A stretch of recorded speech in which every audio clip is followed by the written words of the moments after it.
How are ya? I have something for ya. I'm going to play a new jingle. It's about 20 seconds long. Let me know what you think. Here it is.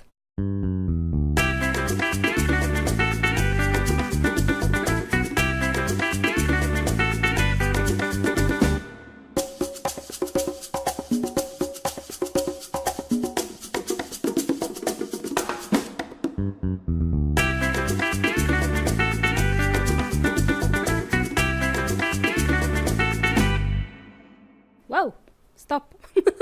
Stop dancing, okay? Stop dancing. The music has stopped. Great. Well, welcome. Welcome to the English Made Simple show. My name is Milena from EnglishMadeSimple.net, EnglishMadeSimple.net. Right, so you have tuned in to the English Made Simple show. You're listening to episode number 167, number 167, número 167. So you have been greeted with my new jingle. We call it a jingle, podcast jingle. A jingle is like a short tune, music used at the introduction of a show, in this case a podcast or a commercial, like you can hear it on TV, a commercial jingle. So what did you think? Did you like it? Did you like it? Be honest. Tell me. Let's keep it for now. I will use parts of it. It's kind of too long to be used as a complete jingle for every episode, so I'll just use parts of it. I think it's okay for now. Anyways, welcome to my new listeners who have just tuned in for the very first time. Where have you been all this time? Where have you been hiding? Finally, you've decided to join us. Welcome. Thank you for joining us. Great. And also, welcome to my regular listeners. Welcome for the 167th time.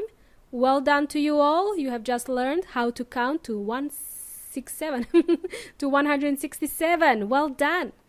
Listen up, everybody. Listen up carefully. You will be learning a lot today. I'm going to throw some phrases at you. I'm going to throw some phrasal verbs at you. I'm going to go through 4 random and useful phrasal verbs. I think there are 4 verbs. There could be 5 or 6, but who's counting? I don't know. Let's just say it's 4, okay? I'm really bad with numbers. That's why I teach English and not maths. So, we are going to learn 4 phrasal verbs. These verbs will be useful to you if you work in an office where English is spoken. I am sure you will also use them when you write emails, when you schedule meetings, organize events and things like that. And sometimes you can use them in personal situations, in everyday types of situations. So I will share some examples with you and you will know how to use them, okay? But first, let me share a personal story with you. I am full of stories, aren't I? Almost every episode has some story in it. Some crazy story. An exaggeration, maybe? Anyway, this is a short story. Just a little bit of a background for those of you who don't know. I have recently moved to Adelaide from Melbourne. And the reason for the move was my husband's job. My husband got a job in Adelaide. It was a good opportunity for him, so we decided to move across to Adelaide. You know, why not? People come here all the time. No, they don't. But anyway, I should also mention that English is my husband's second language.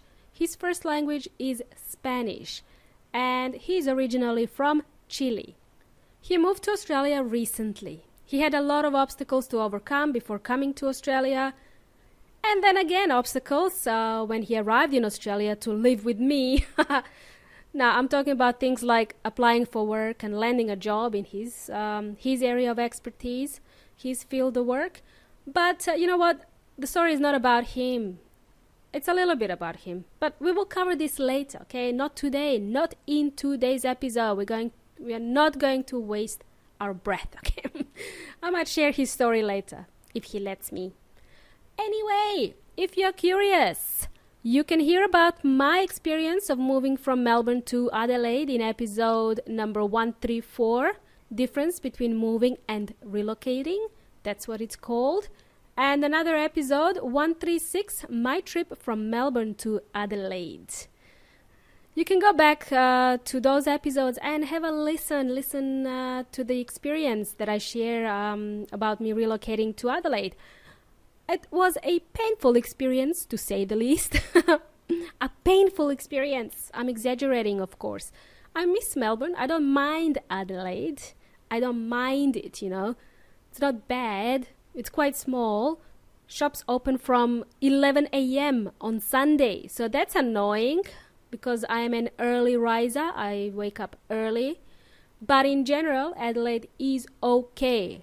I'm not saying wow. It is just okay. Anyway, I do miss Melbourne sometimes. So that's the background in a nutshell. Just a brief background of the story to come. The story that I'm about to share will teach you about 5 different phrasal verbs. It will teach you the following: to deal with something, to fill in or fill out, to fill in for someone, a kickoff, and shut up. Okay? Shut up, that's a phrasal verb. As you can see, they don't follow a particular order, yet they are still relevant for you to learn. Here's the story. Finally, after that long, short introduction, here's that story you've been waiting for since the beginning of this episode. So, here it comes. Here. Okay. One Friday afternoon, my husband got home from work and said, "Wow, I had so many tasks to deal with at work. I managed to finish them all." You know how I was filling in for James? I was responsible for his tasks as well as mine, so I'm quite happy I was able to complete all of the tasks today. I even had time to attend a kickoff meeting for this new project at the ABC company. And on top of that, I learned how to fill in the sick form and submit it online so that I can get paid for that day I was away sick. End of story. End of that short story, okay? I don't know if you've noticed, but there were a few phrasal verbs in there, maybe some words you didn't recognize. Radio, as soon as my husband said that, I was like, what? Whoa, what just happened here? This did not sound like a typical day for my husband at all. Plus, it didn't sound like him because he sounds like this. Blah, blah, blah, blah. No, just kidding. No, it didn't sound like him because he used words we don't use at home. He learned some new phrasal verbs at work and I was impressed. He learned some new phrasal verbs. Well done, my hubby. The phrasal verbs we use at home are, let me tell you, clean up the mess, tidy up the room, pick up those socks off the floor. And my favorite phrase, shut up. Shut up. Clean up those dishes. What are you waiting for? The dishes aren't going to wash themselves. Just keep on cleaning, damn it. I say to my husband lovingly. All right, so as you can see, we don't use these fancy schmancy words around the house. We use those typical words, that every married couple uses. So those fancy schmancy words that he used were to deal with something or to fill in for someone and so on. And as you can tell, I like to add a bit of drama to the story. I watch too many telenovelas, what can I say? Okay, now back to the episode. I hope you were able to pick up the phrasal verbs in that short story. I recommend you learn the following phrasal verbs. So, number 1, to deal with someone or something. According to Weon Inteligente, he's back. He's back again in this episode. So, according to Weon Inteligente or the online dictionary, to deal with someone or something means to dedicate your attention to someone or something, to help solve a problem or to help make a decision. The synonym for this would be to manage, to take action on something, to be concerned with something, or to do business with something or someone. It kind of means a lot of things, right? It has a lot of meanings, this one. For example, let me give you a couple of examples here. Now that you know that I had recently moved from Melbourne to Adelaide, you could ask me something like, so how did you deal with your move, Milena? How did you deal with the move? Did you manage okay? Did everything go okay? I managed okay. I was dealing with it fine. I wasn't complaining a lot. My husband would disagree. But anyway, another example. Let's say another example. What's a good example? I don't want to deal with this problem now. Let's say you have a problem and you can say to your friend, I don't want to deal with this problem now. Or even at work, you can say things like, I don't want to deal with this task now. It just means I don't want to solve it. I don't want to think about it at the moment. I'll deal with it later. I'll manage it later. So in the short story, my husband mentioned, I had so many tasks to deal with at work, meaning he had a lot of tasks to finish at work. He had to manage all those tasks, meaning to manage the priority of each task and whatever else goes with the tasks that he does at work. Now that is clear, let's move on to the next phrasal verb. Number 2, fill out a form. Fill out a form or fill in a form. Fill in or fill out. You hear fill out in the American English and fill in the British English. You can either say fill out a form or fill in a form. If you live in the States, United States, you will often hear people say fill out. For example, can you fill out this form? What this means, it means can you populate this form? Can you complete this form?